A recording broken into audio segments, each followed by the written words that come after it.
Break के बाद एक बार फिर आपका स्वागत है। आप देख रहे हैं समाचार। भारतीय अर्थव्यवस्था के मोर्चे पर एक खुशखबरी है। भारत की अर्थव्यवस्था ने दूसरी तिमाही में शानदार प्रदर्शन किया है। चालू वित्त वर्ष 2025-26 की दूसरी तिमाही में भारत की जीडीपी 8.2% की दर से बढ़ी है। ये पिछले साल की इसी तिमाही में यानी कि जो वित्त वर्ष 2024-25 था उसके 5.6% के मुकाबले एक बड़ी छलांग है।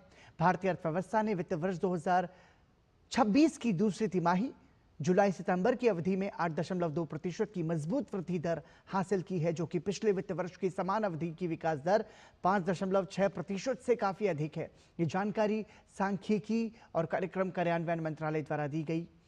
इससे वित्त वर्ष 2026 की पहली छमाही में विकास दर 8% की हो गई है, जो कि वित्त वर्ष 2025 की पहली छमाही में 6.1% थी। मंत्रालय ने बताया कि चालू वित्त वर्ष की जुलाई सितंबर अवधि में क्षेत्र की वृद्धि दर 9.2% रही है।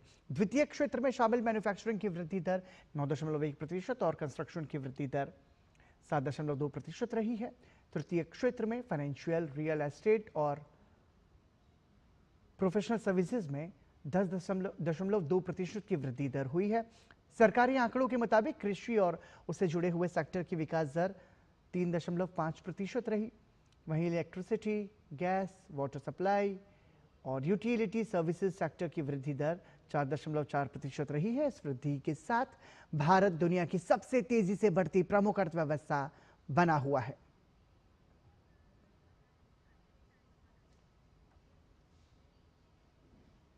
और हमारे साथ हमारे सहयोगी अजय मिश्रा जुड़ चुके हैं।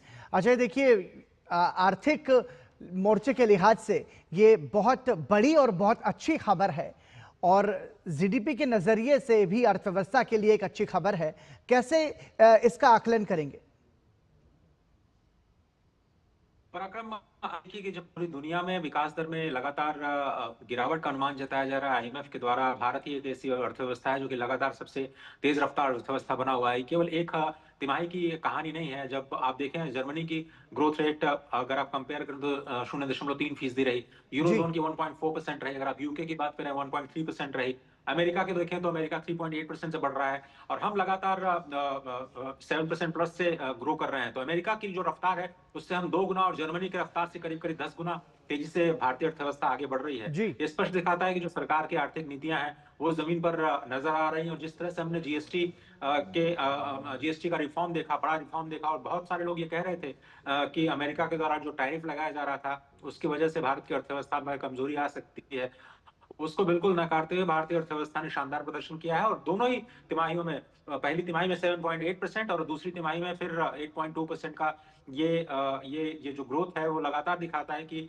जो देश की अर्थव्यवस्था है वो डोमेस्टिक फंडामेंटल्स पे बहुत ही मजबूती के साथ खड़ी हुई है। और इसलिए आपने देखा कि पिछले 6 महीने में तीन बड़े अपग्रेड्स मिले हैं, जिसमें मॉर्निंग स्टार, एसएनपी और जापान की आरएनआई ने भारत की जो क्रेडिट रेटिंग है उसको बढ़ाया है। ये जी। दिखाता है कि भारत की अर्थव्यवस्था, भारत का बुनियादी ढांचा, भारत का वित्तीय क्षेत्र काफी मजबूत है और आपको आंकड़ों में इसका असर जरूर दिखाई दे रहा है। लेकिन इसमें अजय, यदि सेवा और विनिर्माण क्षेत्र यानी कि सर्विस और मैन्युफैक्चरिंग सेक्टर है, उसमें भी हम ये देख रहे हैं कि बहुत बेहतरीन इसमें सुधार हुआ है, तो क्या ये बड़ी वजह मानी जाए इस स्थिति की? अब हम तीनों ही सेक्टर की बात करें, प्राइमरी सेक्टर जिसे हम जी। खेतीबाड़ी के तौर पर देखते हैं और दूसरी एलाइड सर्विसेज जिसमें है, उसमें थोड़ी सी गिरावट देखी गई है। तो केवल एक आप एग्रीकल्चर एलाइड सेक्टर को छोड़ दें, हो चाहे कंस्ट्रक्शन हो, आपका रियल एस्टेट हो, फाइनेंशियल बैंकिंग सर्विसेज और दूसरी सर्विसेज, 9.7% का जो ग्रोथ हमने देखा है। अगर सर्विसेज की 10% प्लस ग्रोथ हमने देखा है। तो ये चैंपियन सेक्टर्स रहे हैं। जो सेकेंडरी सेक्टर और टर्शरी सेक्टर, प्राइमरी सेक्टर जो है उसने थोड़ा सा प्रदर्शन उसका थोड़ा सा बेहतर नहीं रहा है। जी। पिछले पिछले जो तिमाही है उसके मुकाबले उसमें थोड़ी सी गिरावट जरूर आई है। लेकिन मैन्युफैक्चरिंग और सर्विसेज, जिसमें हम देख रहे हैं कि परचेजिंग पावर इंडेक्स में पीएमआई इंडेक्स जो मैन्युफैक्चरिंग और सर्विसेज का था, वो दोनों ही करीब करीब वो 57 और 59 के आसपास दिखाई दिए हैं।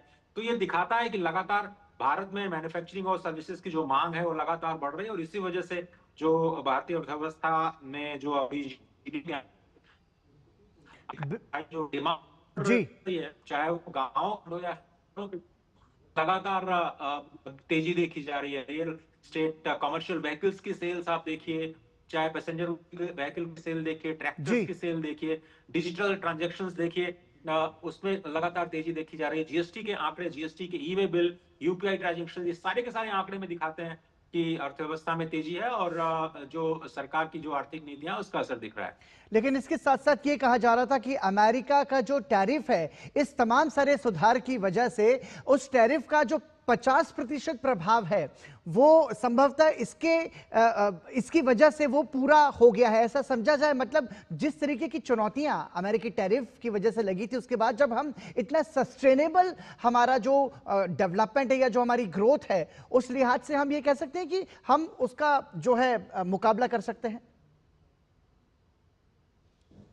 देखिए, अमेरिका को किया जाने वाला जो एक्सपोर्ट्स है, अगर आप जी। पूरे ओवरऑल बास्केट में देखें तो हमारी अर्थव्यवस्था एक्सपोर्ट्स पर उतनी डिपेंडेंट नहीं नजर आती पराक्रम, और इसीलिए जो असर दिख रहा है अमेरिकी टैरिफ का वो बहुत ही कम दिख रहा है। जी।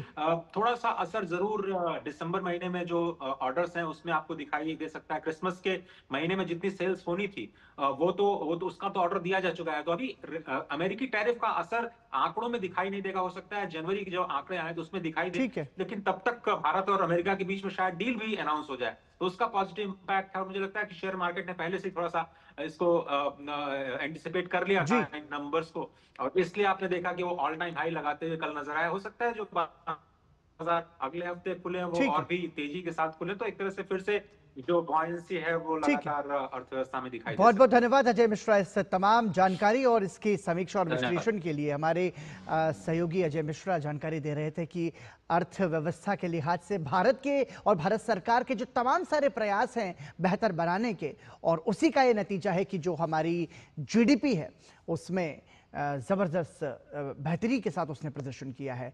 इसी के साथ यहाँ हम आपको बता दें कि प्रधानमंत्री नरेंद्र मोदी ने गोवा में श्री संस्थान गोकर्ण पर्तगाली जीवोत्तम मठ के दर्शन किए। प्रधानमंत्री ने मठ के 550वें वर्ष के उत्सव सार्ध पंच शतामनोत्सव में हिस्सा लिया। प्रधानमंत्री ने इस अवसर पर वहां प्रभु श्री राम की 77 फीट ऊंची कांस्य प्रतिमा का अनावरण किया। श्री संस्थान गोकर्ण पर्तगाली जीवोत्तम मठ पहला गौड़ सारस्वत ब्राह्मण वैष्णव मठ है। ये द्वैत संप्रदाय का अनुसरण करता है, जिसकी स्थापना जगत गुरु माधवाचार्य ने 13वीं शताब्दी में की थी। मठ का मुख्यालय कुशावती नदी के तट पर दक्षिण गोवा के एक छोटे से कस्बे पर्तगाली में है। प्रधानमंत्री ने मठ द्वारा विकसित रामायण थीम पार्क गार्डन का भी उद्घाटन किया।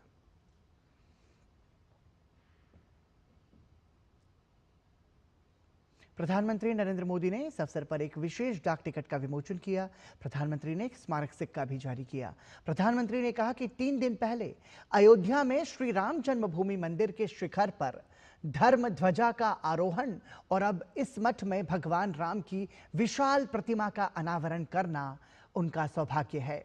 प्रधानमंत्री ने कहा कि युग बदले, चुनौतियां आई, लेकिन श्री संस्थान गोकर्ण पर्तगाली जीवोत्तम मठ ने अपनी दिशा नहीं खोई।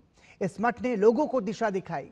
प्रधानमंत्री ने कहा कि सत्य और सेवा पर खड़ी संस्था समय के बदलाव से डगमगाती नहीं है, बल्कि समाज को टिके रहने की शक्ति देती है। इस मठ की स्थापना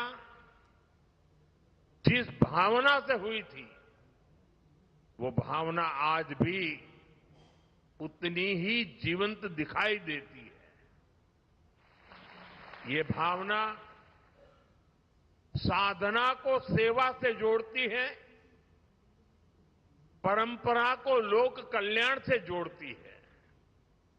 ये मठ पीढ़ी दर पीढ़ी समाज को ये समझ देता रहा कि अध्यात्म का मूल उद्देश्य जीवन को स्थिरता, संतुलन और मूल्य प्रदान करना है। मठ की 550 वर्षों की यात्रा उस शक्ति का प्रमाण है जो समाज को कठिन समय में भी संभाल करके रखती है। प्रधानमंत्री नरेंद्र मोदी ने कर्नाटक के उडुपी में श्री कृष्ण मठ में आयोजित लक्षकंठ गीता पारायण कार्यक्रम में हिस्सा लिया। इस मौके पर प्रधानमंत्री नरेंद्र मोदी ने देश को आत्मनिर्भर बनाने के लिए 9 मंत्र दिए। प्रधानमंत्री ने कहा कि भगवद गीता केंद्र सरकार के ज्यादातर कार्यक्रमों के लिए प्रेरणा स्रोत रही है।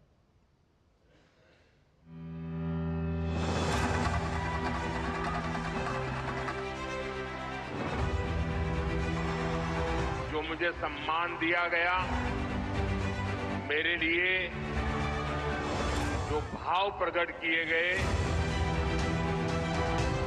शायद मुझे इतने आशीर्वाद मिले कि मेरे लिए जो कहा जाता है मैं उससे योग्य बनूं और ज्यादा काम करूं और मुझसे जो अपेक्षाएं हैं उसे मैं पूर्ण करूं। उडुपी में प्रधानमंत्री नरेंद्र मोदी के भव्य स्वागत की तस्वीरें कर्नाटक की प्राचीन आतिथ्य परंपरा की साक्षात गवाह हैं। पीएम मोदी का आदर सत्कार श्री कृष्ण मठ में आयोजित लक्षकंठ गीता पारायण कार्यक्रम के दौरान भी किया गया, जिसमें 1 लाख प्रतिभागियों ने हिस्सा लिया। इसमें छात्र, भिक्षु, विद्वान और विभिन्न क्षेत्रों के नागरिक शामिल हुए। इन्होंने एक स्वर में श्रीमद् भागवत गीता का पाठ किया।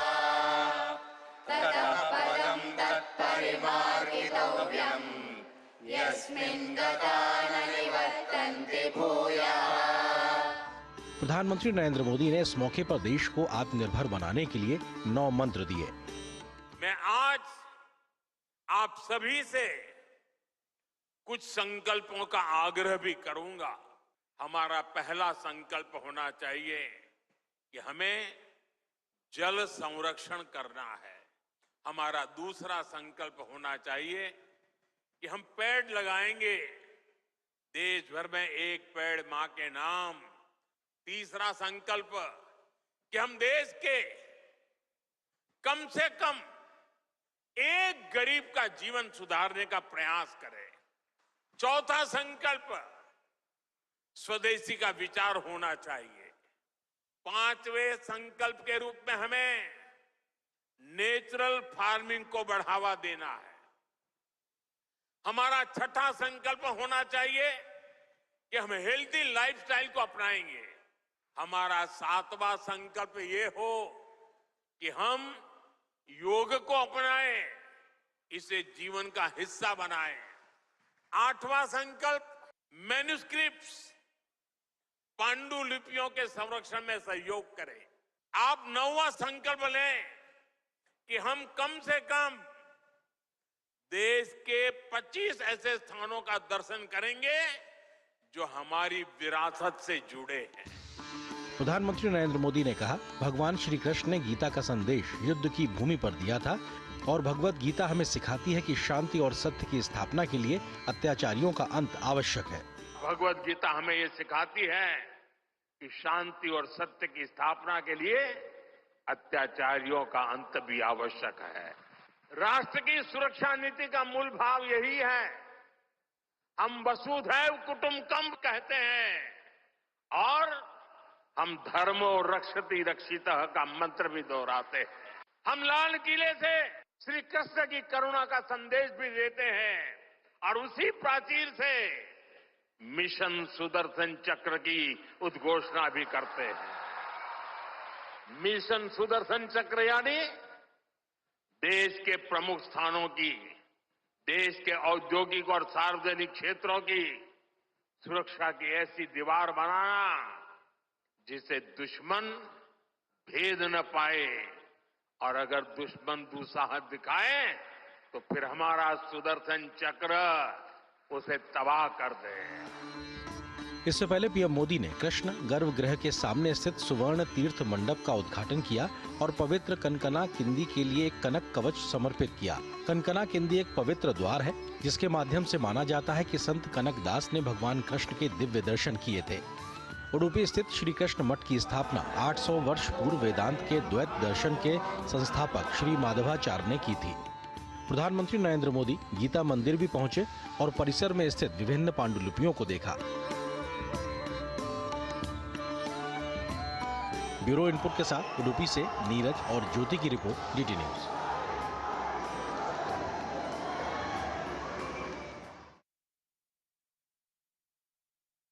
एवं बाल विकास मंत्री अन्नपूर्णा देवी द्वारा लिखित बाल विवाह मुक्त भारत विषयक आलेख को सोशल मीडिया प्लेटफॉर्म एक्स पर साझा किया। प्रधानमंत्री मोदी ने लेख के कुछ अंश साझा करते हुए लिखा कि अन्नपूर्णा देवी ने बताया कि कुछ साल पहले तक बाल विवाह समाप्त करना असंभव लगता था, लेकिन भारत ने स्पष्ट नीतियों, निरंतर कार्रवाई और जमीनी प्रयासों से इसे जड़ से खत्म करने की दिशा में काम किया है। उन्होंने कहा कि सही कोशिशों से हर बदलाव संभव है।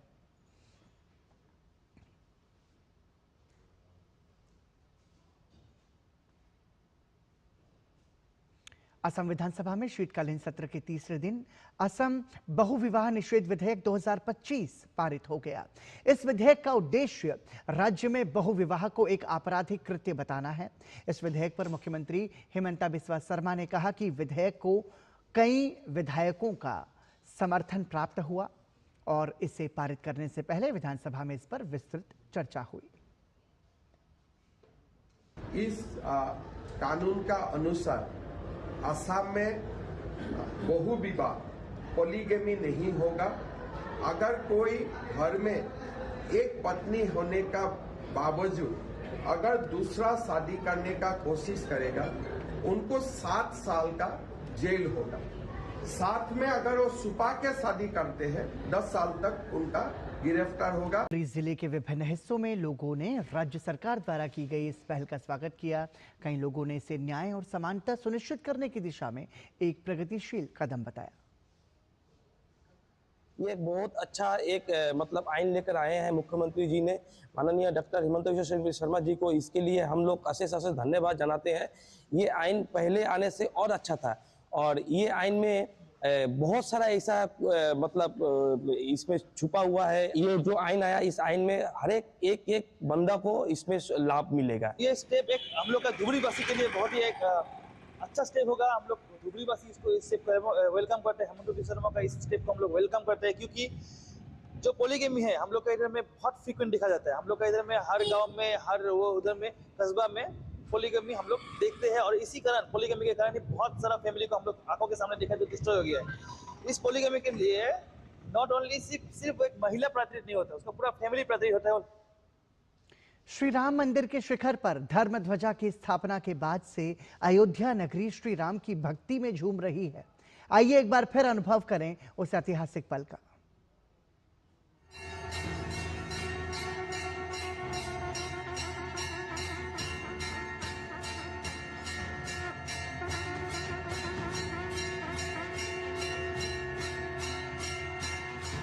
अयोध्या नगरी आज एक बार फिर इतिहास के स्वर्णिम अध्याय की साक्षी बनी। श्री राम जन्मभूमि मंदिर में भगवा ध्वजारोहण विधि विधान से संपन्न हुआ। शंखनाद, मंत्रोच्चार और जय श्री राम के साथ भक्ति और उत्साह से गूंजती पूरी अयोध्या। यह केवल एक धार्मिक समारोह नहीं, बल्कि भारत की आत्मा, विश्वास और आस्था का गौरवपूर्ण उत्सव है। प्रधानमंत्री नरेंद्र मोदी के नेतृत्व में अयोध्या में देश के सांस्कृतिक इतिहास का एक अद्वितीय अध्याय भी जुड़ा है। सप्त मंदिर परिसर, जो भारत की आध्यात्मिक परंपरा और सामाजिक समरसता का भव्य प्रतीक है। देश में पहली बार ऐसा हुआ है कि सप्त मंदिर में उन महान विभूतियों को स्थान दिया गया है जो केवल भगवान राम की कथा से सिर्फ जुड़े नहीं, बल्कि सामाजिक समरसता, समानता और एकता के जीवंत संदेश वाहक रहे।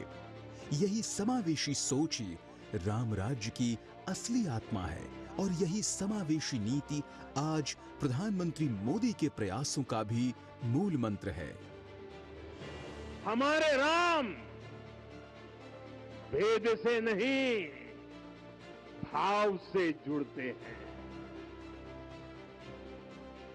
उनके लिए व्यक्ति का कुल नहीं, उसकी भक्ति महत्वपूर्ण है।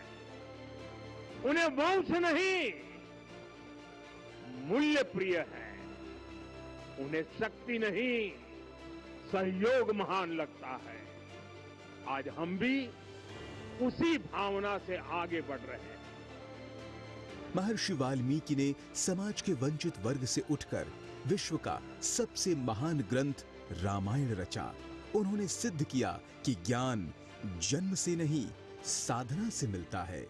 महर्षि वशिष्ठ धर्म, नीति और संतुलन के मार्गदर्शक, जिन्होंने श्री राम को आदर्श शासन और न्याय का मूल मंत्र दिया। महर्षि विश्वामित्र ऐशो आराम त्याग कर राजा से महर्षि बने। उन्होंने प्रेरणा दी कि तप और संकल्प से असंभव भी संभव होता है। भगवान श्री राम का मार्गदर्शन करने वाले महर्षि अगस्त्य उत्तर और दक्षिण की सांस्कृतिक धारा को जोड़ने वाले समरसता और संतुलन के सेतु। निषाद राज सामाजिक बंधनों से ऊपर उठकर मित्रता और समानता का परम उदाहरण, हृदय की पवित्रता को सर्वोच्च प्रमाणित किया। माता शबरी प्रेम। महर्षि वशिष्ठ है, महर्षि संत महर्षि वशिष्ठ है, महर्षि संत तुलसीदास है। राम लला के साथ साथ इन सभी ऋषियों के दर्शन भी यहीं पर होते हैं। ये मंदिर हमारी आस्था के साथ साथ मित्रता, कर्तव्य और सामाजिक सद्भाव के मूल्यों को भी शक्ति देते हैं। श्री राम मंदिर का निर्माण केवल अपनी सांस्कृतिक पहचान पुनर्स्थापित करने का यज्ञ नहीं है, बल्कि सबके योगदान और सबके सम्मान का इतिहास है। राम मंदिर की यात्रा भी त्याग, तपस्या और संघर्षों के साथ ही सबके साथ, सबके प्रयास और सबके संकल्प से पूरी हुई। यह मंदिर भारत के उस चरित्र का प्रतीक है जहां समरसता, समानता और एकता ही राम राज्य की आत्मा है। राम मंदिर भूतकाल का गौरव, वर्तमान की प्रेरणा और भविष्य की दिशा बनकर खड़ा है। यह मंदिर कहता है, जब समाज साथ चलता है तो राष्ट्र महान बनता है। प्रधानमंत्री नरेंद्र मोदी के नेतृत्व में नए भारत का निर्माण केवल विकास का अभियान नहीं, बल्कि समरसता, समानता और सबके सम्मान का संकल्प है। रक्षा मंत्री राजनाथ सिंह ने दिल्ली में आयोजित चाणक्य डिफेंस डायलॉग में भारत के पहले स्वदेशी रक्षा AI as a service platform Ekam AI का शुभारंभ किया। इस परियोजना की मुख्य विशेषता डेटा सुरक्षा पर पूर्ण नियंत्रण, सैन्य शब्दावली परिचालन सिद्धांतों और विशिष्ट डेटा सेटों के लिए अनुकूलित समाधान प्रदान करने की इसकी क्षमता है। इस परियोजना ने अत्याधुनिक एआई पर चलने वाली सभी ओपन सोर्स और स्वदेशी एआई मॉडल्स की तैनाती और होस्टिंग के लिए एक ढांचा और प्लेटफॉर्म विकसित किया है। इस प्रकार यह रक्षा बलों के लिए क्रांतिकारी बदलाव साबित होगा।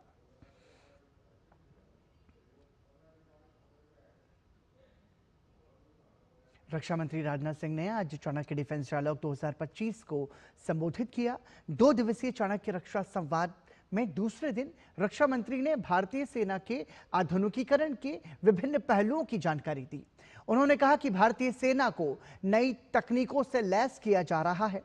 उपकरणों की खरीद प्रक्रिया में तेज गति, पारदर्शिता और जवाबदेही का ध्यान दिया जा रहा है। रक्षा मंत्री ने कहा कि आत्मनिर्भरता के जरिए देश में सेना के लिए औद्योगिक इकोसिस्टम बना रहे हैं, जो नवाचार और सहायक उद्योगों को बढ़ावा देकर बाहरी निर्भरता को कम कर रहा है।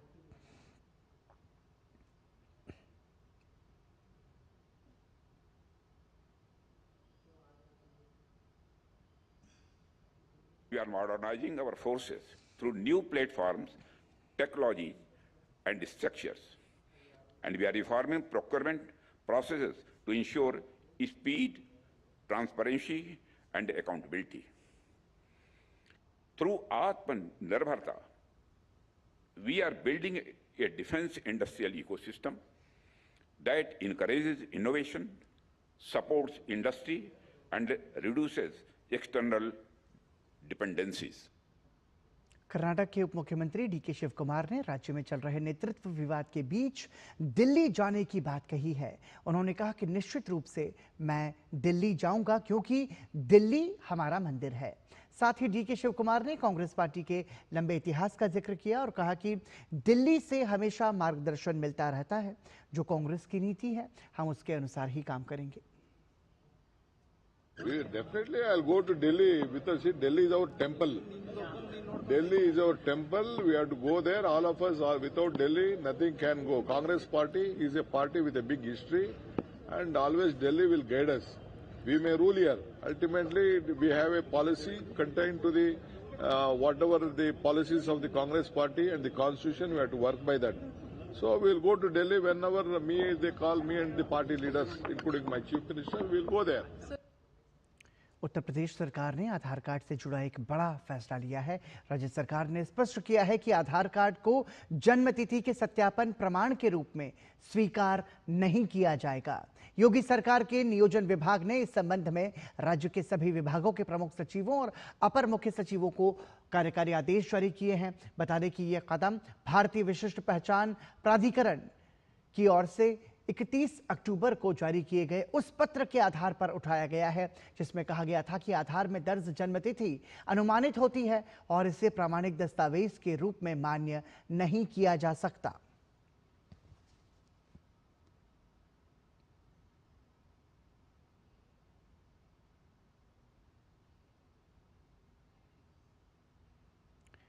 महाराष्ट्र में अब देर से बनाए जाने वाले जन्म प्रमाण पत्र के लिए आधार कार्ड को दस्तावेज नहीं माना जाएगा। अब से केवल आधार कार्ड के आधार पर बनाए गए सभी जन्म प्रमाण पत्र रद्द कर दिए जाएंगे। सरकार ने यह निर्णय फर्जी जन्म और मृत्यु प्रमाण पत्रों का उपयोग अवैध गतिविधियों में होने से रोकने के लिए लिया है। राजस्व मंत्री चंद्रशेखर बावनकुले ने आधार कार्ड के आधार पर जारी सभी संदिग्ध प्रमाण पत्रों को तत्काल रद्द करने का आदेश दिया है। इसके साथ ही अब तक ऐसे प्रमाण पत्र जारी करने वाले अधिकारियों के खिलाफ कार्रवाई करने के भी निर्देश दिए गए हैं। राजस्व विभाग ने सभी तहसीलदारों, उप विभागीय अधिकारियों, जिला अधिकारियों को 16 सूत्रीय सत्यापन दिशा निर्देश जारी किए हैं जिनका पालन अनिवार्य किया गया है।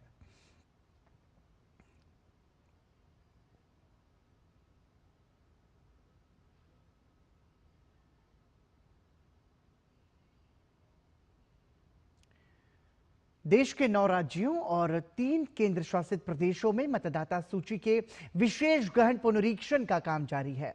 चुनाव आयोग ने जानकारी दी कि एसआईआर प्रक्रिया के तहत 50.68 करोड़ से ज्यादा यानी 99.43% एन्यूमरेशन फॉर्म वितरित किए जा चुके हैं। वहीं लगभग 37 करोड़ से ज्यादा फॉर्म डिजिटाइज किए गए। चुनाव आयोग के अनुसार गोवा और लक्षद्वीप में गणना प्रपत्र का 100% वितरण सबसे पहले हुआ है। उत्तर प्रदेश में 15 करोड़ 39 लाख से ज्यादा और पश्चिम बंगाल में 7 करोड़ 65 लाख से ज्यादा फॉर्म वितरित किए गए। इसके साथ ही मध्य प्रदेश में 5 करोड़ 73 लाख, राजस्थान में 5 करोड़ 45 लाख से ज्यादा गणना प्रपत्र बांटे गए। इसके अलावा पुदुचेरी में 9,99,000 से ज्यादा एन्यूमरेशन फॉर्म वितरित किए गए। निर्वाचन आयोग ने दूसरे चरण में 9 राज्यों और 3 केंद्र शासित प्रदेशों में यह अभियान शुरू किया है जो कि 4 दिसंबर तक जारी रहेगा। पश्चिम बंगाल सहित देश के 12 राज्यों में एसआईआर की प्रक्रिया जारी है। इस बीच तृणमूल कांग्रेस के सांसदों के एक डेलीगेशन ने दिल्ली में चुनाव आयोग से मुलाकात की। टीएमसी नेता ने कहा कि सीईसी ने उनकी बात पूरी तरह निष्पक्षता के साथ सुनी। We raised 5 questions. Mr. Kumar, the Chief Election Commissioner, spoke uninterrupted. They did not interrupt us, to be fair. We did not interrupt them. He spoke for 1 hour almost. Bhajpa सांसद मनोज तिवारी ने पश्चिम बंगाल की वर्तमान सरकार पर एक बार फिर निशाना साधा है। उन्होंने कहा कि ये सरकार अब कुछ ही दिनों की मेहमान है। मनोज तिवारी ने टीएमसी नेताओं पर आरोप लगाया कि एसआईआर के विरोध के पीछे का कारण ये है कि टीएमसी को हार का डर सता रहा है। भाजपा सांसद ने आरोप लगाते हुए कहा कि टीएमसी ने अवैध घुसपैठियों को मतदाता बनाया है जबकि असली मतदाता को वोट डालने से रोका जा रहा है। वेस्ट बंगाल सरकार जो ममता दीदी की है, अब वो चंद दिनों की मेहमान है। ये जो चेहरे पे टीएमसी के नेताओं के सरकार से जाने का भय है, वो साफ दिख रहा है। इसलिए एसआईआर का विरोध हो रहा है। एसआईआर का विरोध करने का मतलब ही है कि आपको अपने कार्यों पे विश्वास नहीं है। आपने जो शासन किया है उस आधार पे आपको जनता आपके पास नहीं आ रही है। आप एसआईआर का विरोध करके ये जता रहे हैं कि आप इलीगल घुसपैठियों को वोटर बनाए हुए हैं और अब उनका नाम कटने के कारण आप डर रहे हैं। बिहार भाजपा अध्यक्ष दिलीप जायसवाल ने कहा कि एसआईआर प्रक्रिया पर सुप्रीम कोर्ट में लंबी सुनवाई हो चुकी है और विपक्ष अपनी सारी बातें रख चुका है। उन्होंने कहा कि अदालत की निगरानी में बिहार में एसआईआर सुगमता से पूरा हुआ है और जनता ने इसे स्वीकार भी किया है। जायसवाल ने सवाल उठाते हुए कहा कि जब सुप्रीम कोर्ट ने इस पर विस्तार से चर्चा की, इसके बाद किस बात का विरोध किया जा रहा है। उन्होंने ममता बनर्जी से तुष्टीकरण की राजनीति छोड़ने की अपील की। एसआईआर के मुद्दे पर माननीय उच्चतम न्यायालय सुप्रीम कोर्ट में बहुत लंबी सुनवाई हो चुकी है और विपक्ष को जितनी बातें रखनी थी अलग अलग तरीके से उन्होंने सुप्रीम कोर्ट में अपनी बातें रखी और माननीय उच्चतम न्यायालय के मॉनिटरिंग में बिहार में एसआईआर की प्रक्रिया पूरी की गई और वहां पर एसआईआर किस सुगमता के तरीके से हुआ और मतदाता सूची के शुद्धिकरण को जो है स्वीकार किया। तो जब बिहार इतना बड़ा राज्य में एसआईआर की प्रक्रिया अच्छे तरीके से पूर्ण हुई और माननीय उच्चतम न्यायालय ने विस्तृत इस पर जो है चर्चा की, तो अब फिर किस तरह की बातें लोग उठाना चाहते हैं। इसीलिए ये तुष्टीकरण की राजनीति ममता बनर्जी और बंगाल छोड़े और मतदाता सूची का शुद्धिकरण ये आवश्यक है। लोकसभा अध्यक्ष ओम बिरला ने संसद भवन में 36वें पार्लियामेंट्री इंटर्नशिप प्रोग्राम के प्रतिभागियों से मुलाकात की। इस दौरान लोकसभा अध्यक्ष ओम बिरला ने अपने सोशल मीडिया प्लेटफॉर्म एक्स पर इसकी जानकारी देते हुए लिखा कि आज संसद भवन में 37वीं संसदीय इंटर्नशिप प्रोग्राम 2025 के प्रतिभागियों से मिलकर खुशी हुई। विभिन्न देशों से आए इन प्रतिभागियों के साथ बातचीत करना आनंददायक था। भारत की संसदीय परंपराओं और लोकतांत्रिक मूल्यों के प्रति उनकी उत्सुकता वास्तव में प्रेरणादायक है। यह अंतर्राष्ट्रीय कार्यक्रम, जिसे प्राइड लोकसभा सचिवालय द्वारा 10 नवंबर से 2 दिसंबर 2025 तक आयोजित किया जा रहा है, जिसमें 12 देशों की संसदों के 40 अधिकारी और सार्वजनिक प्रतिनिधि भाग ले रहे हैं।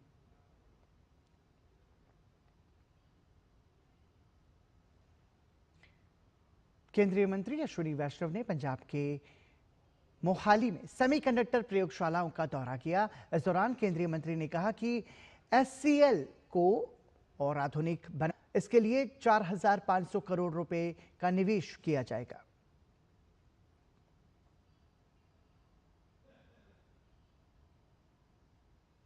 $4,500 करोड़ रुपए के इन्वेस्टमेंट से एचसीएल मोहाली को मॉडर्नाइज किया जाएगा। मैसिव स्टेप लिए जाएंगे, जैसे कि भारत की जो सेमीकंडक्टर की जर्नी है, प्रधानमंत्री जी का जो सेमीकंडक्टर के लिए भारत का विजन है, उस विजन में एचसीएल मोहाली एक बहुत मेजर रोल प्ले करे। सेकेंड, एचसीएल मोहाली के प्राइवेटाइजेशन का कोई प्रश्न नहीं। वहीं केंद्रीय मंत्री ने भारत में सेमीकंडक्टर के विकास के लिए प्रधानमंत्री नरेंद्र मोदी के विजन का जिक्र करते हुए कहा कि इसके लिए एक सुनियोजित रोड मैप बनाया गया है। इसके लिए केंद्र सरकार 5 मुख्य बिंदुओं पर तेजी से काम कर रही है। 5 पॉइंट्स में क्लियर करूंगा। पहला पॉइंट, एचसीएल मोहाली को मेजर मॉडर्नाइजेशन करना है, मेजर इसका प्रोडक्शन का स्केल अप करना। आज का जो प्रोडक्शन का लेवल है, उस लेवल से करीब 100 टाइम्स प्रोडक्शन हमें बढ़ाना। सेकेंड, टेक्नोलॉजी में सब्सटैंशियल चेंज लाना, सब्सटैंशियल चेंज। आज की जो ये दशकों पुरानी टेक्नोलॉजी में हम लोग यहाँ पर एचसीएल में काम कर रहे हैं, उससे एक बड़ी जंप लेके आगे जाना। और पूरे देश में जितना स्टूडेंट्स के लिए, रिसर्चर्स के लिए, स्टार्टअप्स के लिए टेप आउट करने की फैसिलिटी चाहिए, वो एचसीएल मोहाली प्रोवाइड करेगा। चौथा, SCL मोहाली को एक्सपैंड करना। पांचवा, बहुत इंपॉर्टेंट है हमारे स्ट्रैटेजिक सेक्टर्स में आत्मनिर्भर होना और स्वदेशी चिप्स का इस्तेमाल करना। और भारत की अर्थव्यवस्था के बेहतर प्रदर्शन पर प्रधानमंत्री नरेंद्र मोदी ने एक्स पर पोस्ट करते हुए अपना संदेश लिखा है। उन्होंने लिखा, 2025-26 की दूसरी तिमाही में 8.2% GDP वृद्धि बहुत उत्साहजनक है। ये हमारी विकास समर्थक नीतियों और सुधारों के प्रभाव को दर्शाता है। यह हमारे लोगों की कड़ी मेहनत और उद्यम को भी दर्शाता है। हमारी सरकार सुधारों को आगे बढ़ाना जारी रखेगी और प्रत्येक नागरिक के लिए जीवन में आसानी को मजबूत करेगी।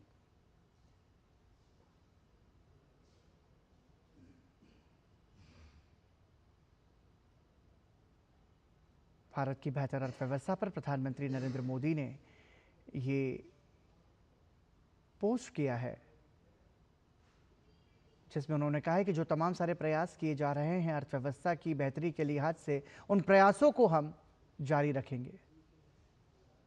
दिल्ली क्राइम ब्रांच और तेलंगाना की एंटी नारकोटिक्स ब्यूरो ने मिलकर एक ज्वाइंट ऑपरेशन चलाया, जिसके तहत दिल्ली NCR में कई जगहों पर छापेमारी की गई। इस ऑपरेशन के दौरान भारी मात्रा में ड्रग्स बरामद की गई और सिंडिकेट से जुड़े कई संदिग्धों को गिरफ्तार किया गया। इस ऑपरेशन में 12 करोड़ रुपए की कीमत वाली ड्रग्स की खेप बरामद कर सिंडिकेट से जुड़े 3 अफ्रीकी नागरिकों को गिरफ्तार किया गया, जो ड्रग्स की तस्करी में शामिल थे।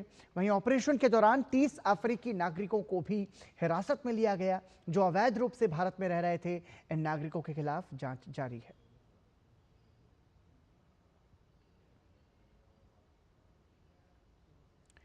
आनंद राय के निर्देशन में बनी रोमांटिक ड्रामा तेरे इश्क में धनुष और कृति सेन शंकर और मुक्ति के किरदारों में नजर आते हैं। दोनों सितारों की केमिस्ट्री और फिल्म की भावनात्मक गहराई को लेकर दर्शकों में पहले से ही खासा उत्साह था। भारतीय अंतर्राष्ट्रीय फिल्म महोत्सव में इसके पहले प्रीमियर के बाद अब ये फिल्म सिनेमाघरों में रिलीज हो चुकी है और इस बारे में हमारी संवाददाता ने धनुष और कृति से फिल्म के बारे में खास बातचीत की है। हमारे साथ धनुष हैं। धनुष, आपकी फिल्म तेरे इश्क में यहाँ पर आई है आखिरी दिन पे, लेकिन एक बड़ा ब्लॉकबस्टर गाला प्रीमियर कर रहा है, क्या कहेंगे आप? I'm very excited, very thankful, very grateful for the kind of reception we've been getting with the advance booking and with the first show that's come out now. Very encouraging reviews, so very excited and very happy. कृति, आप बताइए कि ये film जो आपकी film यहाँ पर आई हुई है, गाला प्रीमियर हो रही है, क्या कहेंगे आखिरी दिन पर एक बड़ा ब्लॉकबस्टर? I hope so. मैं बहुत नज़र में बिलीव करती हूँ, तो मैं ज़्यादा बोलती नहीं हूँ। मन में है बहुत सारी चीज़ें, होप्स हैं, और जहाँ तक मैंने एडवांस बुकिंग्स देखी हैं, जहाँ तक लोगों का रिस्पांस रहा है, आई होप हाउसफुल है। I want to actually visit theatres and I want to see the response in person. हमसे बात करने के लिए धन्यवाद। तो ये फिल्म की जो टिकट बुकिंग है वो ऑलरेडी फुल हो चुकी है और हम भी उम्मीद करते हैं, क्योंकि ग्लोबल ऑडियंस मिल रहा है इस फिल्म को, इस सिनेमा को, तो जाहिर सी बात है एक बड़ा अच्छा यहाँ पर रिजल्ट आए, ये सबकी उम्मीद है। कैमरा पर्सन प्रमोद नेगी के साथ श्यामा मिश्रा, DD न्यूज़, गोवा। और इसी के साथ समाचार में अभी के लिए इतना ही। दीजिए अनुमति, नमस्कार।